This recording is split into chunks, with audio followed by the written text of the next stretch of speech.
Hey girlfriends, and welcome to the very first installment of SelfMade CEO. So I showed you guys my DIY office. Today we are getting into the nitty-gritty budgeting and finances. No job is guaranteed. You can have a job today and not have one tomorrow, but one thing is for sure, you'll always have bills and the bills will always be there. We're living in a day and age where credit is super important. You need credit just to get your own cell phone, get a cell phone bill. You need credit for pretty much everything nowadays. And you can't afford to sacrifice your credit just because you don't have enough money or something went wrong. Whether you're working or not, your credit will always be there. I learned really quickly just how important finances, credit, and budgeting was when I bought my first car. So little old me pulling up to almost every single dealership that I saw with the low down payment sign. I was pretty much desperate to get a car. I was trying to get into cosmetology school. So I'm running through and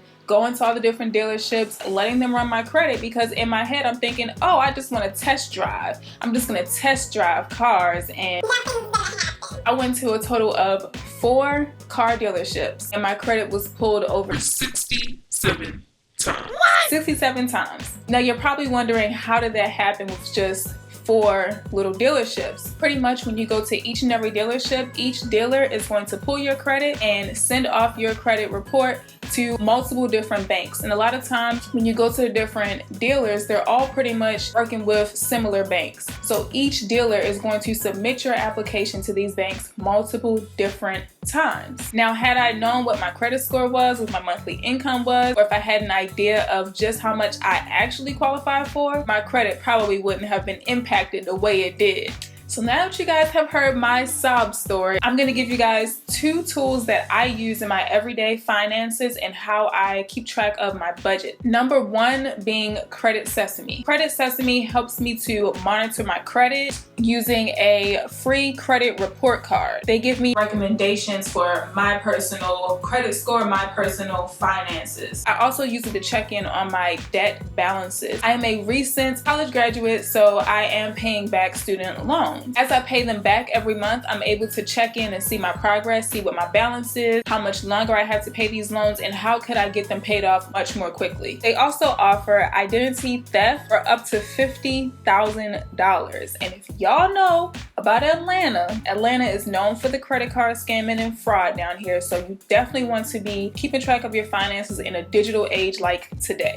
And best of all is free 99. Y'all know I like to save. They don't ask me for my credit card, nothing. And the sign up is really quick and easy. You just go through a bunch of simple questions, put in your social, and it pretty much pulls all of your information into one place. It's really quick, trust me. Unlike most consumers, I've never really had any kind of credit cards, credit card debt, any back paid bills, anything like that. I've never really had anything on my credit, but I actually didn't have any credit history at all. And no credit is not good credit. I don't even know who came up with that saying. For the longest time I thought, I don't have any credit, that's good credit, I can qualify for anything. But what it's really telling the banks or anyone that you're trying to get a loan from or get approved for, it's basically telling that you have not ever used anything on your credit. You basically have no history of yourselves. They have no idea who you are, what you're gonna do with their money. They don't want to just hand out free money.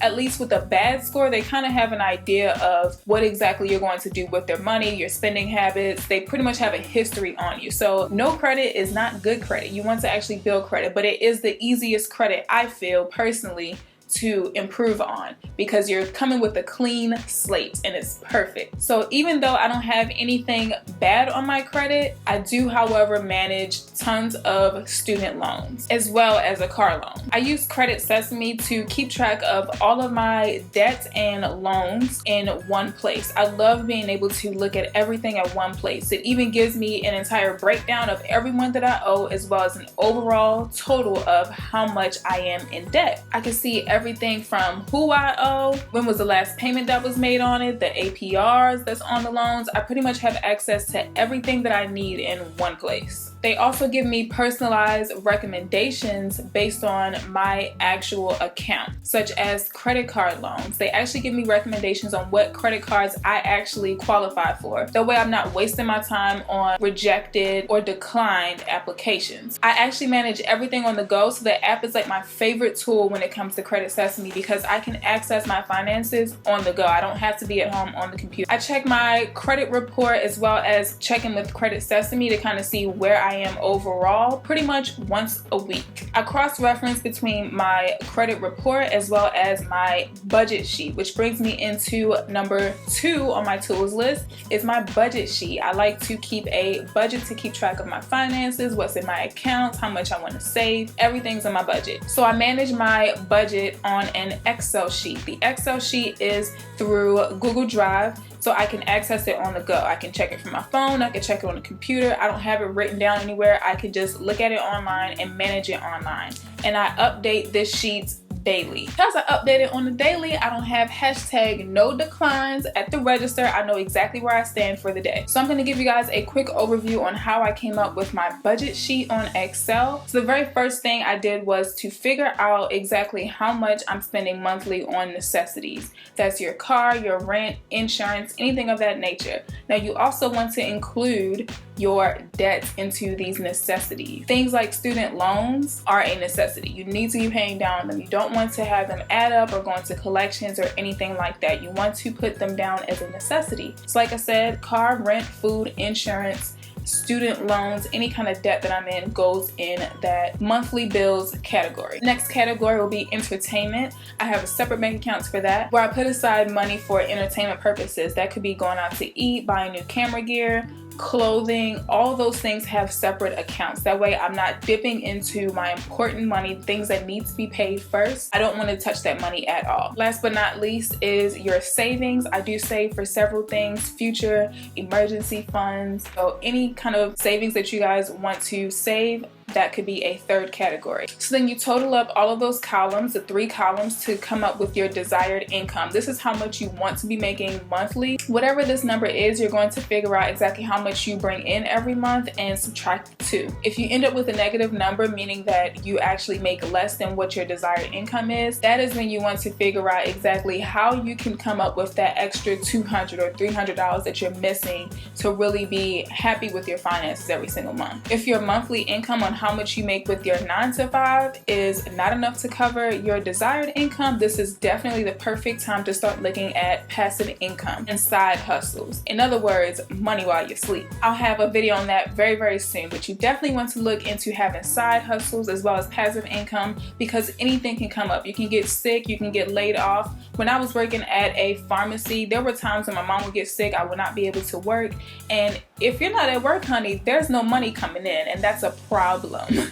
You don't want to be having a family situation or a health situation come up and you're not able to pay your bills because you're not able to go to work. So I hope you guys enjoyed my 2 tips on how I manage finances and keep track of credit. Is super, super important and vital for your future. Basically want to plan for your future right now. This is the perfect time right now to get a hold of your finances and get a hold of your future. Thank you so much for watching this video. Be sure to check out to get your free credit report card. I highly suggest you guys check them out. They did sponsor this video, so thank you Credit Sesame for sponsoring this video, but it's definitely a product that I absolutely love. Like I said, it's absolutely free. I use it on a daily. So I hope you guys enjoyed this. Please leave in the comments below any questions or suggestions that you have for future episodes, and I love you guys and I'll see you in the next one.